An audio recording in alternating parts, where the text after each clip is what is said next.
breaking down all the plays and getting you in the action. We've got you covered all season long. Welcome to the BCSN Nation podcast, powered by Marco's Pizza. Hello, ladies and gentlemen. Welcome on into the latest edition, episode 15 of the BCSN Nation podcast. I'm your host, Justin Feldkamp, and we are overlapping fall sports and winter sports. So we got a football expert and a basketball expert joining us today. Mike Robinson will handle the football. Rhett Boyd will handle the boys and girls basketball. Thanks, boys, for coming on in, ready to go. Thanks for having us, man. Yeah, man, can't wait. All right, Rhett's first time, so we got to make sure we're treating him with some training wheels. Take care of me now. Mike, Robb, we're good to go. All right, as always, you can find BCSN on all of the social media platforms, Twitter, Facebook, Instagram, TikTok, YouTube, at BCSN Sports. That's where you can search. Each and every Wednesday at 3 o'clock is when a new episode of the podcast drops. So, guys, we are always presented by who, Mike, Robb?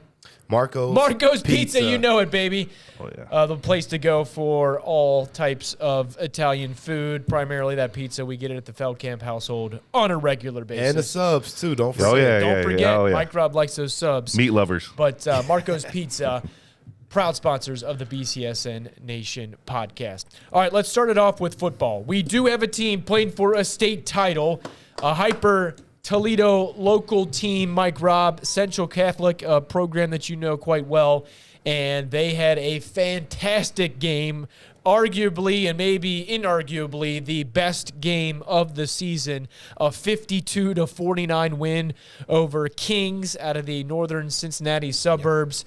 All the way down to the final 2 seconds, a kick field goal attempt by Kings comes up short that would have tied it and forced overtime. But the Irish are moving on to the state title game. You know, and it's a long time coming for the Irish to get back to the state title. They've had team after team for year after year be able to, get over that hump, but lose to Avon, fall short, injuries and things like that. They finally put it together, and after that week 1 versus St. Ed's, I said they won't lose another game. Because I saw how hard they played against the number 1 team in the state who's actually playing in the state championship again, and that's a rematch. But I think Central Catholic has the advantage this week because of the quarterback play, and think 𝗦𝗽 Clark is going to help them win that state championship. Now, this is a rematch from the 2015 state championship, but I think that Central Catholic's had this in the back of their head for a long time. Yeah, and Coach Dempsey in his 23rd year, and Rhett, you've been able to follow this program, living and working in the Toledo area and Central Catholic. So head Coach Dempsey, he said this was kind of like Athens 2.0 and referring to the 2014 state championship when Central won 56-52 over the Joe Burrow, now NFL Bengals quarterback. Joe Burrow led the Plains Athens Bulldogs, but it was a fantastic finish, and now they got a shot at a state title. Yeah, and, Greg Dempsey being a former roommate of mine, I know him pretty well, and he's just his – you know this, Mike. Yeah. His demeanor is right in the middle. Oh, not too up, not too down. And I think, as a leader of a program for as long as he's been, the success that he's had, that's a constant. That he kind of, he's the steady ship. If they lose a game, to a St. Ed's to start the year, who are they going to look to? The players are going to look to him. Mm-hmm. How does he handle it? And then being there, done that throughout his career, I think he's just been that steady force. He's had a very experienced staff, very knowledgeable staff, and those guys just continue to get better and better year in and year out. As soon as you think graduation hits them and they might take a step back, no chance. Yeah, and the statistics for these two quarterbacks that were involved in this King Central game, you mentioned 𝗦𝗽 Clark, 15 of 23 passing, 293 yards, 3 touchdown passes, also ran 18 times for 128 yards. I go back to a couple weeks ago, I was asking who's the best quarterback in our area. You said, I'll stand by 𝗦𝗽 Clark. You also mentioned Caden Holmes, but 𝗦𝗽 Clark, I think he learned so much from his junior year last year, especially the playoff run that they made last year, where he made he led them to victories, led them to the regional finals, but he made mistakes, and he had crucial turnovers, or he had early mistakes that put them behind the 8 ball, where Central did eventually win, but they had to come back from a 17-7 hole or something like that. He has been steadfast and improved, and a go-to reliable playmaker in this postseason. Yeah, absolutely. And, you got to love the way that this kid bounced back from that injury after his sophomore year. He had the knee injury in his last JV game, and then that hindered him, as he came back from that injury to go start that junior year. And then as he played that whole season, he played tender, played gingerly. He couldn't really let himself loose. And in this offseason, talking with them, working with them, you could just see that his focus was there, and he was playing a little bit more loose like he was when he was playing that weight as a freshman, when everybody started noticing him, when he was making big plays as a young kid. But now he's grown up. I think that his leadership ability and his way that he runs the football when he's in trouble, he looks downfield. He don't want to run first, but if he uses his legs, he's going to gas you. And again, having Chris Edmonds next to you really helps. Yeah, Edmonds is just so fierce. I mean, I love the way he runs. If you were a coach, you're just salivating over his desire to get, whether it's 1 yard they need or a long touchdown run, then some of those fourth down plays are crucial plays in that game. I mean, he was a full head of steam to get that first down somehow, some way. I mean, give it to Chris Edmonds. I mean, he's the guy that you want to, pound that rock. And every time that you win a state championship, and especially if you're Central Catholic, you've had a running back. 2012, they had Amir Edwards. I mean, a lot of people forget about that kid. They talk about Kaiser. He was the one that steered that ship. And then you also look at the 2014 team. They had Mike Warren. It was a shootout for them to win it. But you got to win it with a key guy at that that can run the ball. And again, that quarterback in 14 was Marcus Winters, who went on to be a dual sport athlete at Trine, playing basketball and football. Special kid. He was a quarterback, converted, and I think this is what you're going to see here is, can Central Catholic continue to keep that high-powered offense going against Hoban? But more importantly, they got to stop the kid who's probably going to win Mr. Football and 𝗦𝗫𝘀.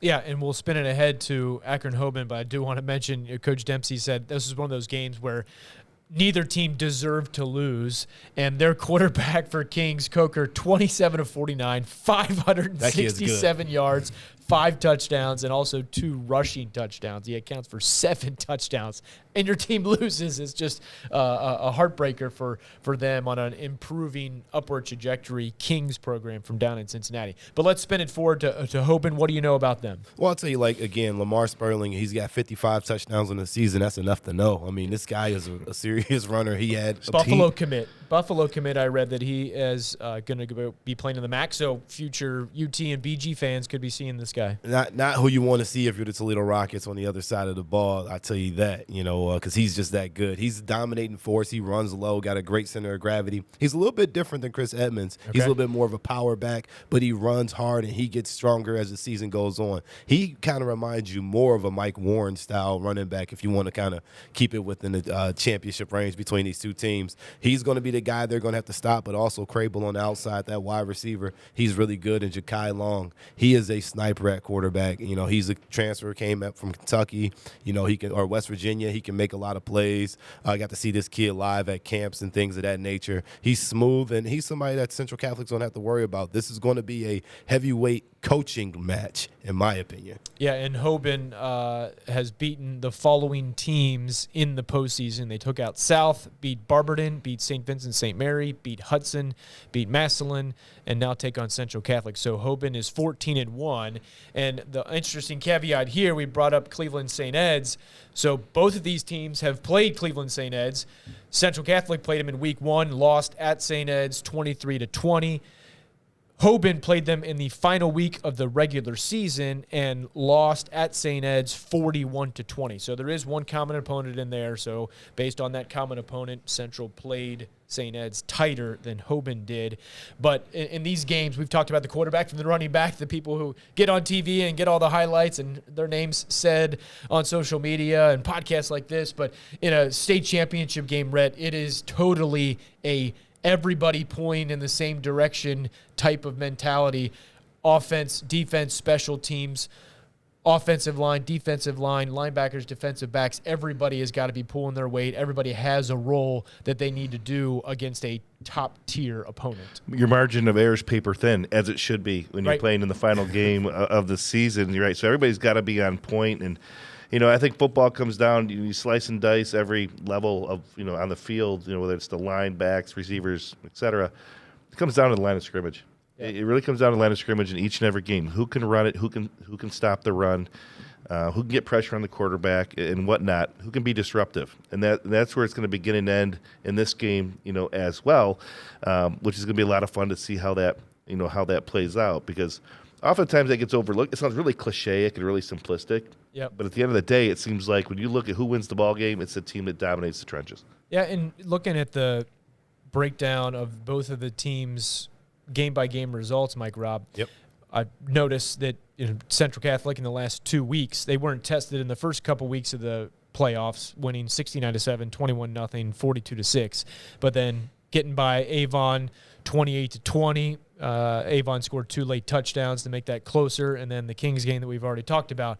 But Hoban has dominated pretty much since the beginning of the postseason, 57-14, 41-13, 47-7, 41-7, and then 41-20. It's hard to figure out, the quality of opponent comparison there, but I would look at it as an advantage if I'm Central Catholic. Hey, I've played 2 games that have gone down to the wire, so if we do indeed go down to the wire, our boys have been tested the last 2 weeks as opposed to Hoban, who has had somewhat cakewalks the first 4 or 5 games of the postseason. Yeah, and a lot of the pundits out here will definitely say that Division II, Region 6 region was probably the toughest one, out of the meat grinders, the teams that come out. Yep. And for Central Catholic, I think this is definitely a benefit for them to be able to go up against Avon Lake, Highland, highly well-coached staffs, and teams that, have done really well. I mean, Highland, they only let like 21 points on them all season long, and then for Central Catholic to come out and do what they did, I think everybody was, astonished with how good, Central Catholic's defense had played.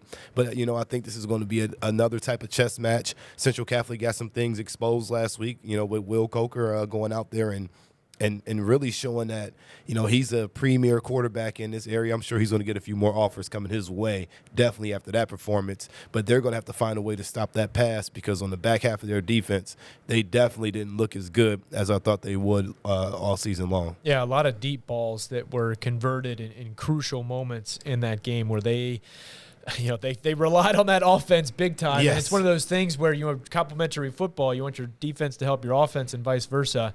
The defense didn't do the offense for Central any favors at all last Friday. No, and Ryan Brown's going to get that corrected. He's a really good defensive coach, and when you just look at that staff over there, they got another former head coach and Coach Garber, who was there, and Robb Rose, another longtime Whitmer guy, the defensive line, so they got a lot of good, talented coaches. They're going to understand this, and with this being the biggest game, they scrimmaged this team early in the season, so they already know what they look like.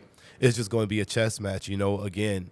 Paper-thin turnover margin. You cannot lose the ball, and you got to take care of possessions, because you got to understand Hoban wants to run the ball, and they do it effectively, and they want that clock. And I think Central Catholic is going to be playing the same game. So this could be a low-scoring, game under 21 points.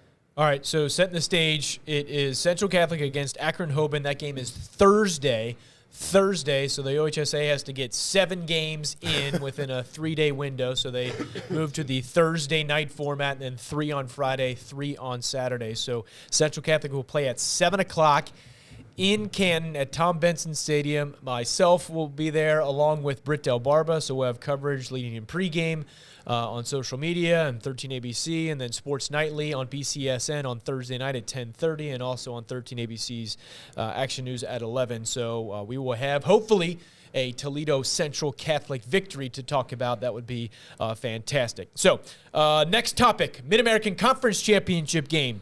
Yes, UT has lost 2 games in a row. Yes, the quarterback situation is a little tumultuous based on injuries to the starter and the backup, but they will still play in Detroit Saturday, noon kickoff, inside the Detroit Lions Ford Field. And Rhett, you have had somewhat a unique connection to this. Your brother has been doing some radio color analysis along with Mike Robb. Did as well. On the, you were in there too. Oh, man, they must have been scraping the bottom. They were. Trust me. I was just happy I was in single digits in terms of how many people they called, but it was close to double digits. All right, well, so you know more than I thought you would know about the UT Rockets, and they're taking on the Ohio Bobcats. Guilty as charged, Ohio Bobcat alum here. So UT That's why we put you in the middle. That's right. UT and OU. I was at the Ohio game where they beat BG to solidify the MAC East title, so they will then advance and take on UT. What are you looking forward to this game, Mike, Robb, in the sense that UT, it's a 2-game losing streak going into the championship game? I'm looking for a UT victory. I mean, obviously, yeah. I mean, and I say that in the worst way, because the past 2 weeks, were just.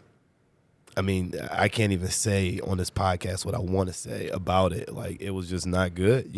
As a team going into a championship, you want to make sure that you're locked in and understand what's at stake. I thought that Tucker Gleason did a really good job stepping up and stepping in and filling in. I thought that, they've lost a couple of these games that they shouldn't have lost, especially with Bowling Green defensively. They did some uncharacteristic things, and then at Western Michigan just didn't show up. Offensive line was, getting outclassed, and shout out to the guy Carter and Moment for Western Michigan defense for causing havoc all night. So Toledo's got to look themselves in the mirror this week. They thought that they had good practices for the past 2 weeks, but this is the one that matters. So I wonder if it was a sense of, hey, these 2 games don't matter. Let's try to get ourselves mentally ready.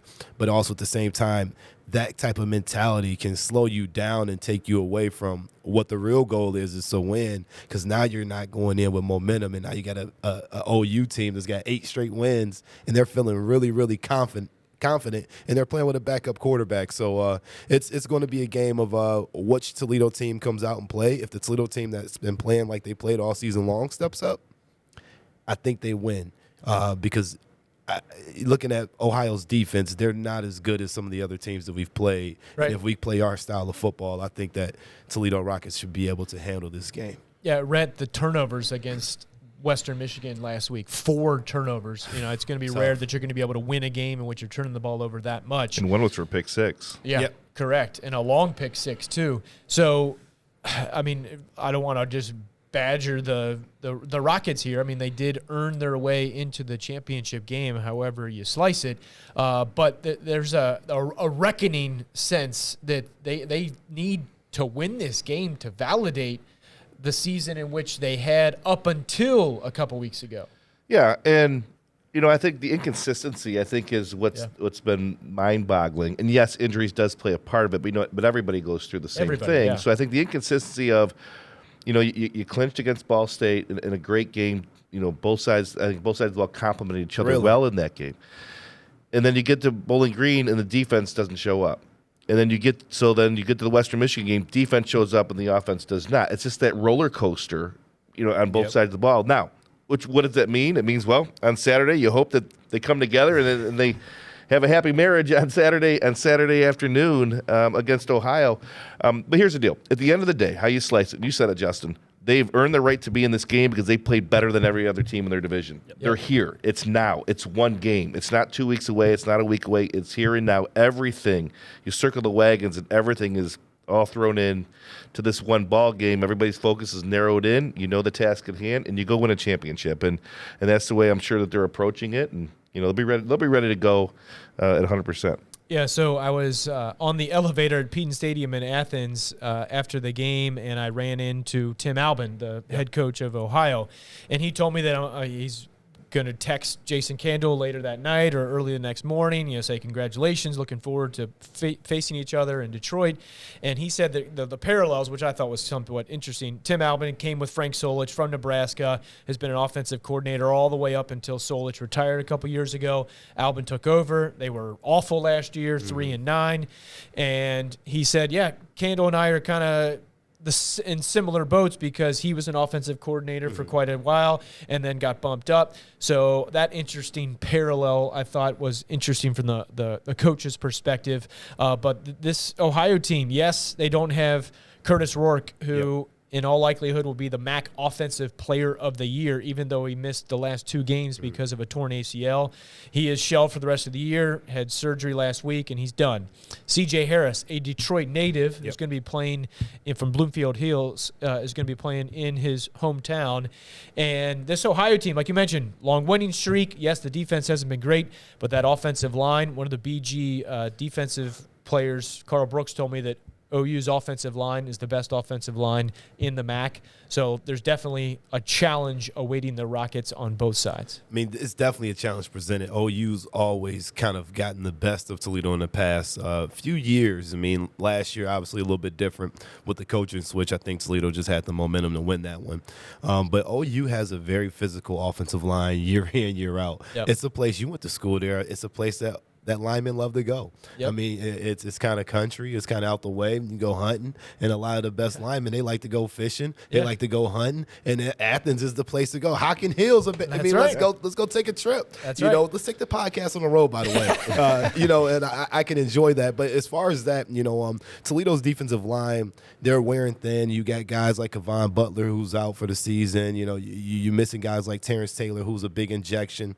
And they've been playing pretty well. I think the scheme has been there. Again, it's about marrying the two things. And for offensively, for OU, they haven't missed a beat since Rourke went out. With the 4 touchdown that Harris has scored, getting over 100 yards rushing. I think this is where Toledo is looking at, okay, now we got to stop this pass and we got to keep this run bottled up. I think we do a good job. Last week we didn't let Sean Taylor go too crazy on the ground. He made big plays because the defense was out there so much. But more importantly, I think that Toledo just has to understand you have to get your ground game going or just make the commitment to the pass game because you have so many good wide receivers and OU's pass defense isn't really that good. And that's where I'm looking to see in this ball game is UT puts a quartet of receivers out there that are as good as anybody in the MAC. And they've proven that over the course of the season. Now, can Daquan Finn's ankle hold up enough? Can Tucker Gleason, who's tough as nails, playing with a broken hand after surgery, can those guys just get enough time? And this is where it goes back to the line play because the offensive line has been suspect all year long. Can they hold up just enough to let them see the field and make the right decisions and getting the ball out? Because those receivers are as good as anybody testing that secondary of OU that you said has the ability to give up some big plays. In the era of the MAC championship being on a neutral site, UT has been there 6 times. They're 3-3. They won their most recent trip in 2017, thrashing Akron. Ohio has been there 3 times under Solich, lost all 3 times. So they have never won a MAC championship title game. So they haven't won the outright MAC title since 1968. Yep. 1968. So both programs have plenty to play for. All right, that game is Saturday at noon. That game is on ESPN. Again, BCSN Sports Nightly team will be there as well. I will be taking the Feldkamp family of 6 up to Detroit. Missing some youth basketball as a result, but family first, right? Hey, right? that's where we're going. Family yeah, first. we're loading the car up. Let's go. We're looking forward to it. Yeah. So it should be fun. All right, so that's 2 championship football games, 1 at the high school level, 1 at the college level. Now let's switch over to basketball, Rhett, as we continue with our 5 best teams, 5 best girl players, and 5 best boys players as we kind of preview what to look forward to here in the months of December, January, February, and March in Northwest Ohio and Southeast Michigan. So let's start with the 5 best teams, and then we'll get to the question of the week with the best girls and boys. I think the 5 best teams, talking on the boys' side, okay. I think when you're looking, a lot of the strength is in the track. You got Whitmer, St. John, Central Catholic. You could never count Lima out because as much as you think graduation hurts that team, they just simply reload under baby. Quincy Simpson. So until somebody knocks them off or gets them out of the top tier of that conference, you have to put Lima in there.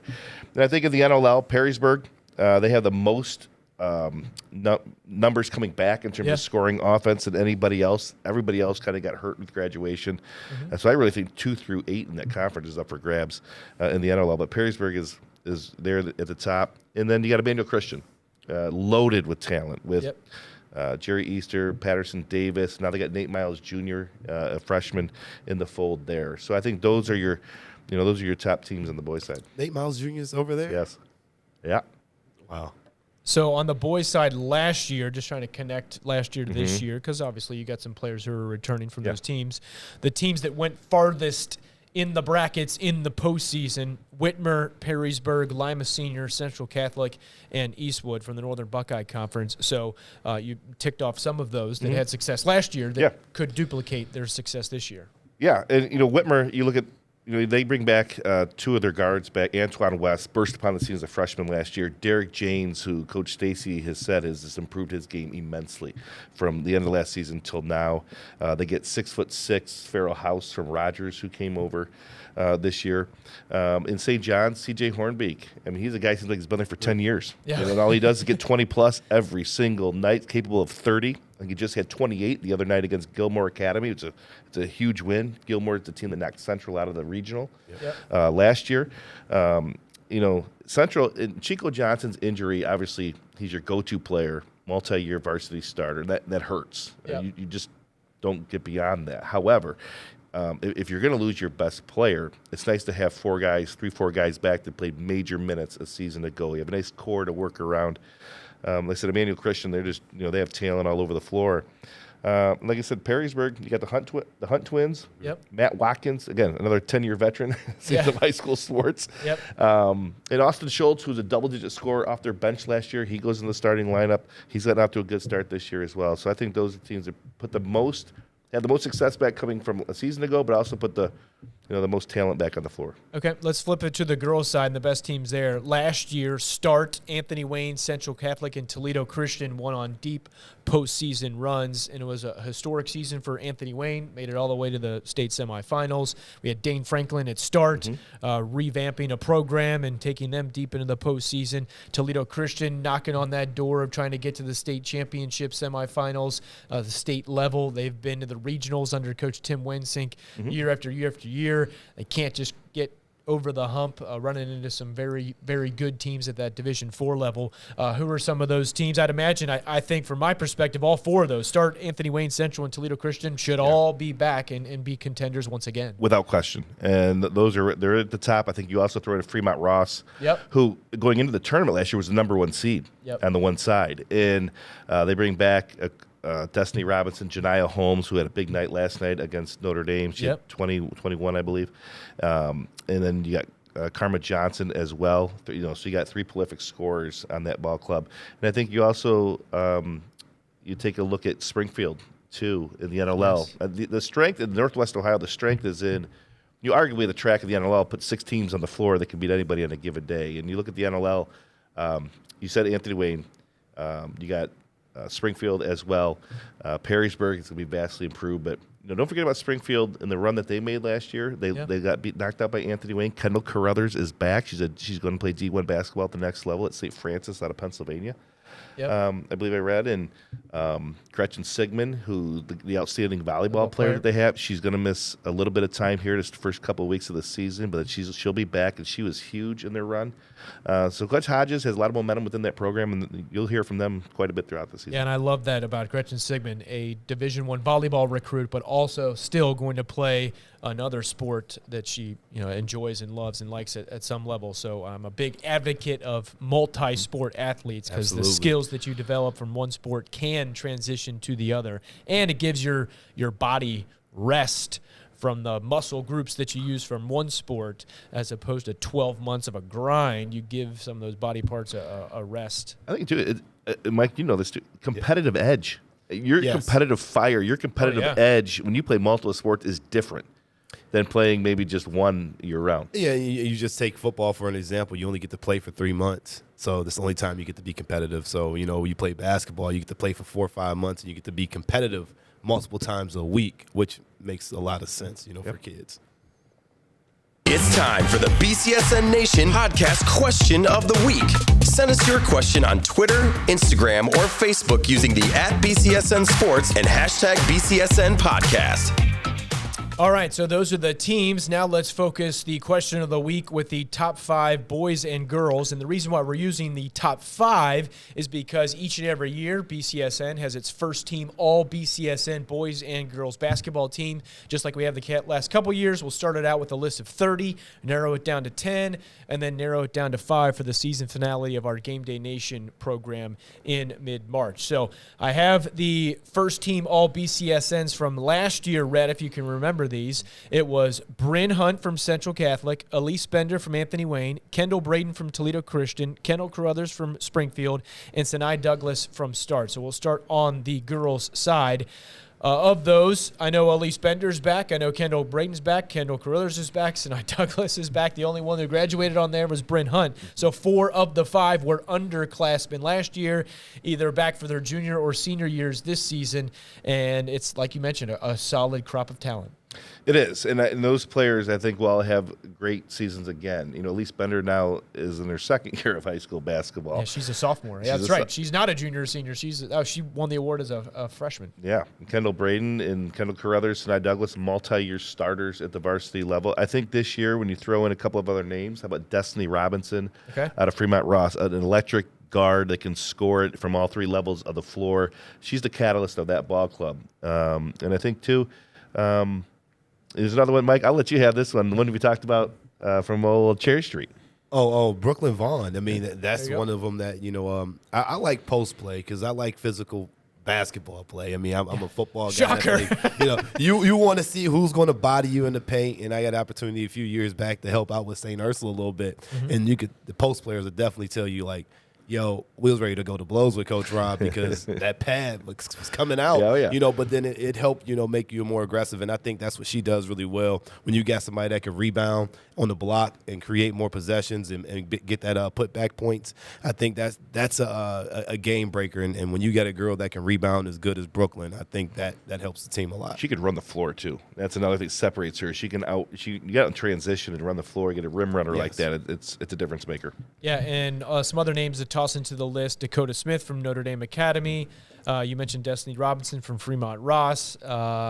Getting a little outside of the hyper Toledo area, Lauren Gherkin down at Liberty Benton, playing some teams from the area. And then Mackenzie Royal Davis from Toledo Christian, Madison Royal Davis's younger sister. Madison last check at Butler University. So Mackenzie certainly knows what it takes to become a Division I college athlete. Yeah, I got the chance to watch them last week against Margaretta, and she was pivotal, not only on the offensive end, but defensive end, really shutting down Margaretta's leading scorer, Leibacher, in that ball game. Her lateral movement has gotten better than maybe a season ago. So continuing to add to her offensive game, she was equally as good defensively in that big win. Yeah, and sometimes you think, oh, well, if you made the team last year, you're guaranteed to make the first team all BCSN this year. Trust me, we've been doing this for multiple years in conjunction with BCSN and 13ABC. You always think, okay, well, you're going to have Grace Van Sloot, and she's going to win it for 3 or 4 years in a row. Well, stuff happens. Grace Van Sloot decides to go to IMG Academy. So different people can rise up at different times, and just because you're younger and made it 1 year, things happen. Jerry Easter gets hurt last year, so he did not make that team. As we flip over to the boys' side, Rhett, Chico Johnson from Central Catholic, C.J. Hornbeek from St. John's, Khalil Luster from Lima, Max Roth from Findlay, and Sean Craig from Northview. Those were the 5 first-team All-BCSN performers last year. Who are you looking at this year? Well, I think Antoine West, right? C.J. Hornbeek, guys that you said made it last year, but graduation hit that list a little bit harder than it did on the girls' side. So, Jerry Easter, an elite talent. If he doesn't get hurt last year, he's probably on that list. Yep. For sure. And guys to look out for, Aiden Carter, Fremont Ross, their team doesn't get a lot of publicity, kind of in the middle of the pack in the track. Yep. But he was the leading scorer in the track last year. We talked about how good players are in that league. He led the whole league in scoring. But I think Jamison Heck from St. Francis. Sophomore. Yep. Small in stature, but big in the stat sheet. And I got to see him last week against Southview in that foundation game. He's so quick. His first step is very quick. It's hard to get leverage on him defensively. He gets into your body, and he can finish at the rim, shoot the 3, constantly on the move, which is very difficult to guard.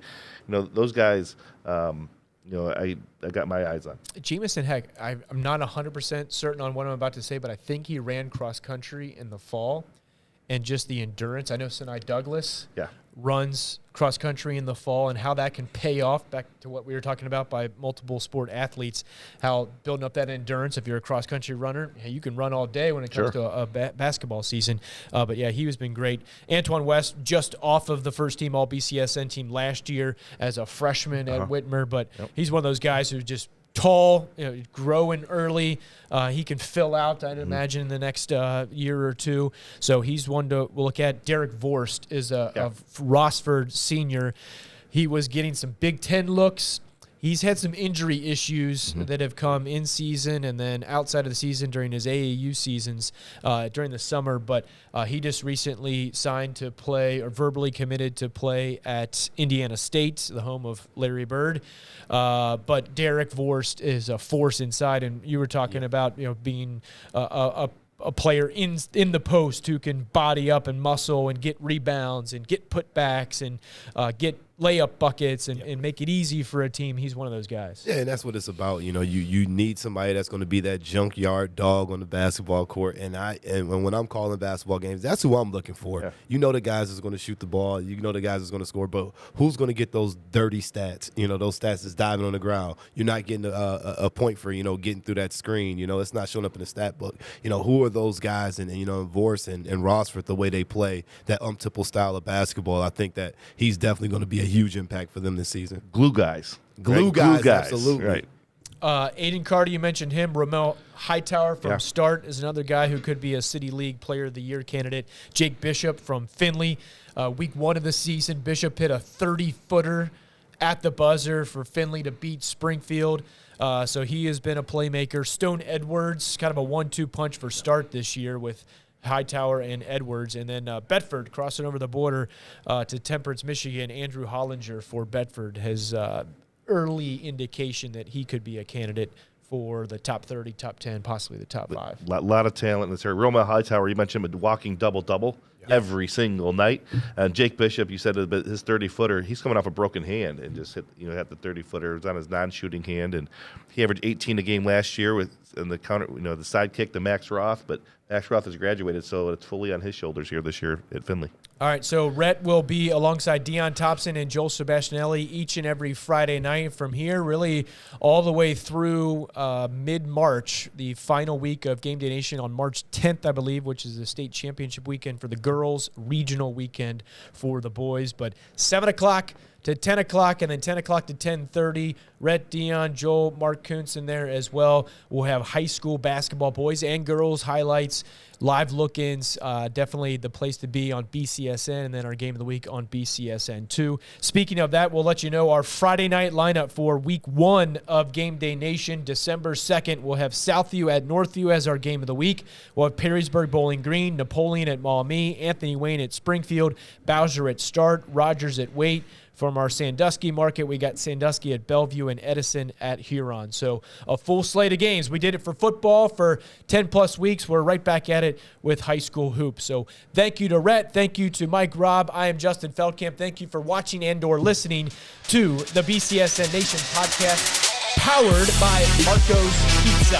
Have yourself a great week, everyone. Next Wednesday at 3 o'clock, the next episode.